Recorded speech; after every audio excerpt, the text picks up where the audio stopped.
ngalo ya ko la su ese mea e mo se ayo o le fenga malo le vale la ko ilo le ya e ka u el fa fikau e la ko ke lo ka mo muswai mele ole foi se awala ka fe climate change la mai ke ko la me fa ka ko ave ka ko fingau o le si me ka fa no rango ye wa ngalo ya ko le malo o social media mai nga peka ka ko social media mai ai am ka ora ko fa vai ne se una ya social media ka yo pacifica e nei lore me ku ruma ka ko amen ka ya fai lo mer makoko ala ku ul meleng mo e fai meleng mo sa mo ba ko ake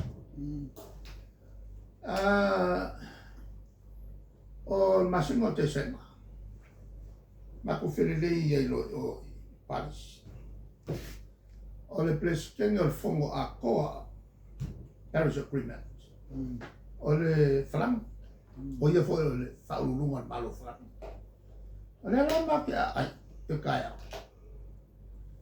ma ke te yawa o Saul fe au ale Secretary General fe kusiawa o foro o le awa fia Saul ya le presidente o fondo al presidente fo il malo falan e fia fe lo mai auto ya Saulo vo me ale ma ke mo fo Saulo le malo fe mai ya o tone mal Pacifica se fa malo final e le al me fina wai o to e fia ya la e le fe mo fiel to final le option oile tasi te smale di percent no wo foi la ya Obama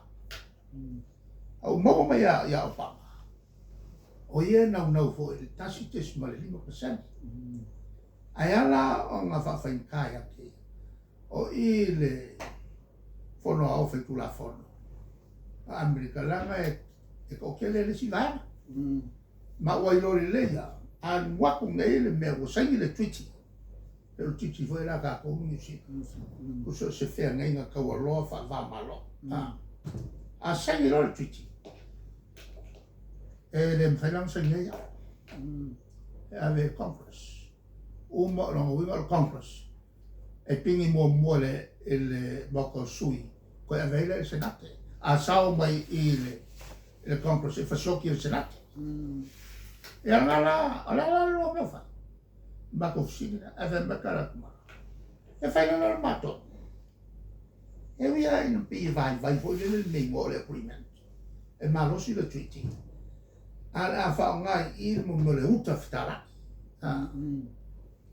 ala sai le agreement e le ole e ma quando lo può ma ko ka le lansa ya sai lo le agreement sai mo pa ya la ko ma lunga e ko fi mi kai le o pas ya ma mai lo ma ai o mo se le e soi fu ma kali je ma ngua li ka ku ai a ka ma nge a o e ka lo mo i lo ni o se pe la pa u me fe ku le la ngam ko pa la ya o se fa mo ma Alo, Rela o ka wan ko o mai on ka upul climate change. O le ia tato proclame ma ko ka. A me sa proclame ia le tom fai to mo me o lau. Ia malos ia le mo me o le susulu o ia le ola. Miki ia le te kasa o nga e pua inga mai le oksene ka piolai. Ya. Ma ka ofil ki pingo la au mo pua. Se ko kilo fo la senge ye ave. Wa mela ya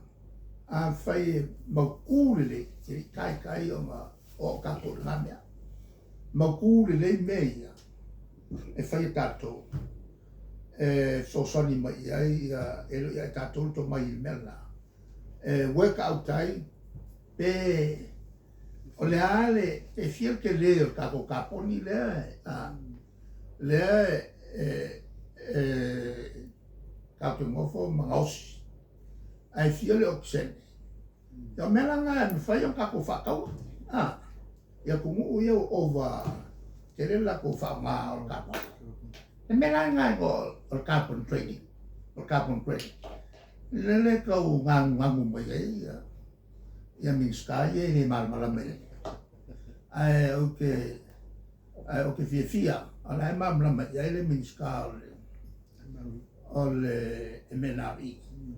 o ngale menari e nga fa kongu mal vai ngome al kamo ho ile min sky nga waleva nga fayan kon kalaki I kongu le menari e mal malama le ne al menga ke fa ko min sky o so vale o le so vale o ko a fe ko ke pula le mega to nga le mega ke lo fai a due vai ke pula le o I se ko nga ka sfuka la il kalo kas a ole ulanga nga ole la bella abbiamo ka differentato I sui in orca e le volevo che kilo